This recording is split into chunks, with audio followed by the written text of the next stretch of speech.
Hi ఎవరం, welcome back to my YouTube channel DSRL maths YouTube channel. ఈరోజు మనం ఆంధ్రాలో ఉండండి, తెలంగాణలో ఉండండి, పాలిటెక్నిక్ ఎంట్రన్స్ ఎగ్జామినేషన్ అనేది జరుగుతుంది. సో దానికి సంబంధించి మ్యాథమెటిక్స్లో సంబంధించి బిట్స్ని మనం ఈరోజు డిస్కస్ చేద్దాం. సో వీడియోని స్కిప్ చేయకుండా లాస్ట్ వరకు చూడండి. లాస్ట్ బిట్ అయితే వెరీ ఎక్సలెంట్ బిట్. దాన్ని మనం ఒకటే ఆన్సర్ ఉంటాం, మరొకటి వస్తుంది. ఓకేనా? సో వీడియోలోకి వెళ్ళిపోదాం.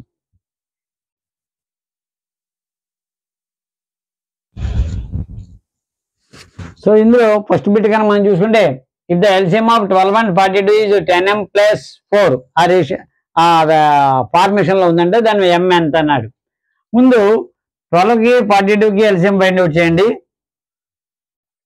2 6 జా 2 21 జా 2 టేబుల్ 2 3 జా 21 జా 3 టేబుల్ 1 7 2 2 జా 4 4 3 జా 12 12 7 జా 84. ఎల్సిఎం ఎంత? 84. ఇక్కడ ఆప్షన్స్ కూడా ఇచ్చారు, 1 2 3 4 ఆన్సర్లు. అందులో ఏదో మనం పెట్టాలి. సో ఏ ఫార్మేషన్లో ఉంది ఇది? 10m + 4 = 84. 10m = పోనీ ఇటువైపు ట్రాన్స్పోజ్ చేయండి. 84 - 4 ఎంత? 80. So m value 80/10 0 0 m = 8. So అనేది 4 ఆప్షన్ కరెక్ట్. సెకండ్ వన్ చూస్తే, the sum of the exponents of the prime factors in the prime factorisation of 156. అంటే 156 ని ముందు ప్రైమ్ ఫ్యాక్టరైజేషన్లో రాయండి. 2 78 ప్రైమ్ ఫ్యాక్టరైజేషన్ తీసుకోవాలి. 2 3 5 7 9 9 తీసుకోకూడదు, 11 అలాగా. 39 3 13 13 1 అంటే 2 square 3 to the power of 1 13 to the power of 1. So వీటిని పవర్స్ అడిగాడు. సమ్ అంటే 2 + 1 + 1 అంటే 4. 4 ఆప్షన్ ఎక్కడ ఉంది? ఇందులో ఉంది. సో నెక్స్ట్ బిట్ చూద్దాం.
In an AP, 25th term is 70 more than the 15th term, then D is equal to ఇచ్చాడు.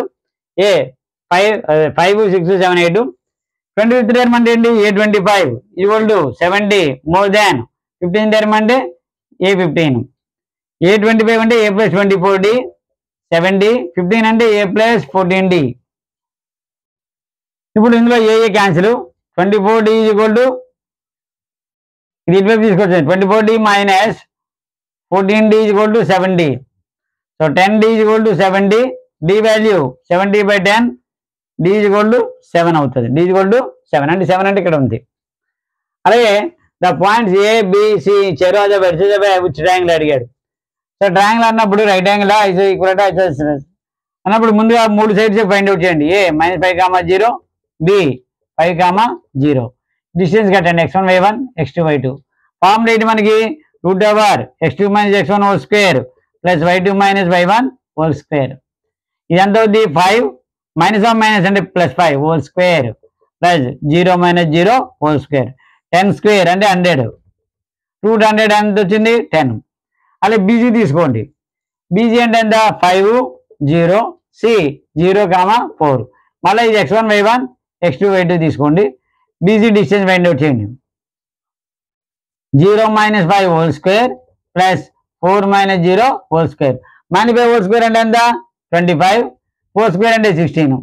ఇది రూట్ ఓవర్ 41. అలాగే సిఏ తీసుకోండి. సి ఎంత? 0 4. ఏ ఎంత? -5, 0. సిఏ డిస్టెన్స్ కడితే root over -5 - 4 - 0 whole square plus 0 - 4 whole square. ఎంత ఏంటి ఇది? Root over 25 plus 16 root over 41. -5 whole square చేసినప్పుడు +25 అవుతుంది. రూట్ ఓవర్ 41 అంటే ఎంత? ఇంత. ఇది కూడా రూట్ 41. రెండు వచ్చి ఈక్వల్ గాను, మూడోది డిఫరెంట్గా వచ్చింది కాబట్టి ఐసోసెలస్ అవుతుంది. ఎంత అవుతుంది? Isosceles triangle. ఓకేనా? సో నెక్స్ట్ బిట్ చూద్దాం.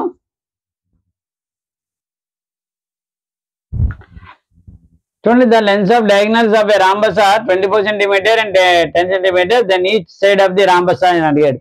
రాంబస్ అన్నప్పుడు ఇవి ఓకే, ఆల్ సైడ్స్ ఈక్వల్గా ఉంటాయి. ఇందులో ఇది ఏ, ఇది బి, ఇది సి అండ్ డి. డయాగ్నల్స్ 7 వస్తాయి. డయాగ్నల్స్ 0 చూస్తే 24 ఇచ్చాడు. 24 అంటే ఏంటి? 12, ఇది 12. ఇవన్నీ కూడా రైట్ యాంగిల్ ట్రయాంగిల్ అవుతాయి. అలాగే ఇదంతా 10 ఇచ్చాడు అంటే 5, 5. ఇప్పుడు ఇది ఒక ట్రయాంగిల్ తీసుకున్నాం అనుకోండి. ఇన్ ట్రయాంగిల్ ఏఓబిలో ఇది x అనుకోండి. అప్పుడు ఏంటవుతుంది? x² = 12² + 5² అంటే x² = 144 + 25. x square equal to 169, x equal to root over 169, x is equal to 13. So అన్నీ కూడా ఎక్సే, ఎందుకంటే రాంబస్లో ఆల్ సైడ్స్ ఈక్వల్. సో ఒకటి అంటే 13 అవుతుంది. ఓకేనా, లాస్ట్ టైం చూద్దాం ఇంట్రెస్టింగ్ సమ్.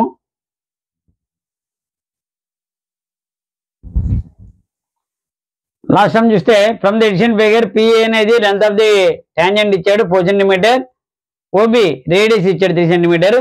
అయితే ఇందులో పీబీ అడిగాడు, ఇదంతా అడిగాడు. సో ఇందులో ఆప్షన్స్ కూడా ఇవ్వడం జరిగింది. ఆప్షన్స్ ఏంటి ఇచ్చాడంటే 3, 4, 1 అనేది ఇక్కడ 1 ఆప్షన్ 3, 2 ఆప్షన్ 4, 3 ఆప్షన్ 5, 4 ఆప్షన్ 2 ఇచ్చాడు. అయితే ఇక్కడ మనం చూసుకోవాల్సింది ఏంటంటే ఇది రేడియస్, ఇది ట్యాంజెంట్ కాబట్టి ఇది angle between radius and tangent అంతా 90 degrees. సో ఇది ట్రయాంగిల్ ఏంటవుద్ది, ఇన్ రైట్ ట్రయాంగిల్ ఓఏపిలో యాంగిల్ ఏ అనేది 90 degrees. ఎప్పుడైతే ఇది 90 అయింది ఇది హైపోటెన్యూస్ అవుతుంది. OP square equal to OA square plus OP square, OA square equal to OP square equal to OA square plus AP square. Okay, ఇది right angle కాబట్టి ఇది hypotenuse. So OA square plus AP square OP square అవుతుంది.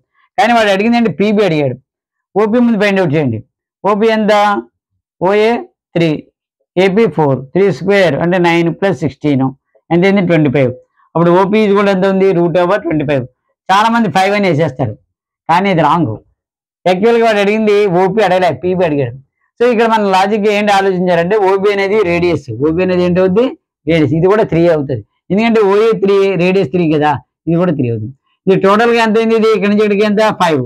So అప్పుడు 5 - 3 చేయాలి 2 centimetres. So 2 అనేది ఎక్కడ ఉంది 4th. So 4 option right, 2 centimetre అనేది ఇది రైట్ అవుతుంది. ఓకేనా, చాలా మంది ఆన్సర్ 5 వచ్చినట్టు 5 రాసేస్తారు, చాలా జాగ్రత్తగా చూసుకోవాలి. ఎందుకంటే కాంపిటేటివ్ ఎగ్జామినేషన్లో ఆన్సర్స్ అన్నీ కూడా సిమిలర్గా ఉంటాయి, దగ్గరగా. మనం ఒకటి ఆన్సర్ పెట్టిపోయి ఇంకో ఆన్సర్ పెట్టేస్తాం, దాంట్లో ర్యాంక్ ఒక్క మార్కులో ర్యాంక్ తేడా వచ్చేస్తుంది. కాబట్టి మన యొక్క ఛానల్ని డిఎస్ఆర్ మ్యాథ్స్ యూట్యూబ్ని సబ్స్క్రైబ్ చేయండి. బెల్ ఐకాన్ నొక్కి పరాన్ని నొక్కితే నేను కొత్తగా వీడియోని మీకు అప్లోడ్ చేసినప్పుడు మీకు నోటిఫికేషన్ రూపంలో రావడం కూడా జరుగుతుంది. సో ఈ యొక్క వీడియోని ఎవరైతే పాలిటెక్నిక్ ఎంట్రన్స్ ఎగ్జామ్ రాస్తున్నారో వాళ్ళందరూ కూడా షేర్ చేయండి, సబ్స్క్రైబ్ చేయడం మర్చిపోకండి. నెక్స్ట్ వీడియోలో మరికొన్ని కొత్త బిట్స్తో మీ ముందుకు వస్తాను. Thank you very much.